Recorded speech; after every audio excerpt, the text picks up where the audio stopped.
పెద్దవారం అనేది చిన్న గ్రామం, ఫారెస్ట్ లో 3 కిలోమీటర్లు నడవాలి, చెరువు కట్ట మీద నడవాలి.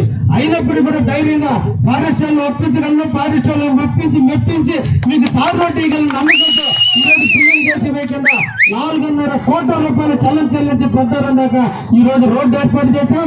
ఈ రోజు మానిటరింగ్ నిధులకించి నా సోదరు సునీల్ కష్టాల్లో నిలబడి చేయవచ్చు, నేను నీకు అండగా ఉన్నానంటే దాదాపు 2.5 కోట్ల రూపాయలు డబ్బులు వస్తాయో రేగో లేదు, ఒకే ఒక మాట ఎమ్మెల్యే చెప్పాడు చేస్తానని చేసి ఇప్పుడు కూడా 2.5 సంవత్సరానికి డబ్బులు రాకపోయినా ఈ రోజు మీరు నడిచే రోడ్డు ఆ అబ్బాయి కష్టార్జితంగా వచ్చినటువంటి రోడ్డు, మీరందరూ సుఖంగా నడుస్తున్నారు.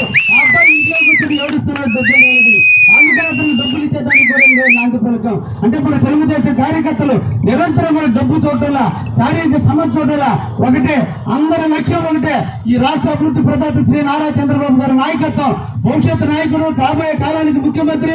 ఇప్పటికే 43 సంవత్సరాల్లో ఆంధ్రప్రదేశ్ ని అగ్రరాష్ట్రంగా ఏర్పాటు చేయడం కోసం ఇండస్ట్రియల్ అభివృద్ధిని, ఎడ్యుకేషన్ అభివృద్ధిని సమూలంగా మార్పులు తెచ్చి ఆంధ్రప్రదేశ్ యొక్క చరిత్రని ప్రపంచ దేశాలకు నలుమూలలో విస్తరించేటట్టు చేస్తున్నటువంటి యువనాయకుడు లోకేష్ నాయకత్వంలో తాగే నీరు మొదలుకొని, తినే అన్నం మొదలుకొని, నడిచే రోడ్డు మొదలుకొని, ఉండాల్సిన నివాసాలు మొదలుకొని అన్నింటినీ కూడా ఈ రోజు చేస్తూ ఆంధ్రప్రదేశ్ అని ఒక అభివృద్ధి పథకం నడుపుతున్న తరుణంలో వారి స్ఫూర్తితో మేము కూడా ఈ కార్యక్రమాలన్నీ కూడా చేసి మీ అందరికీ కూడా సేవ చేస్తున్నామనే విషయాన్ని కూడా మీకు తెలియజేస్తున్నా.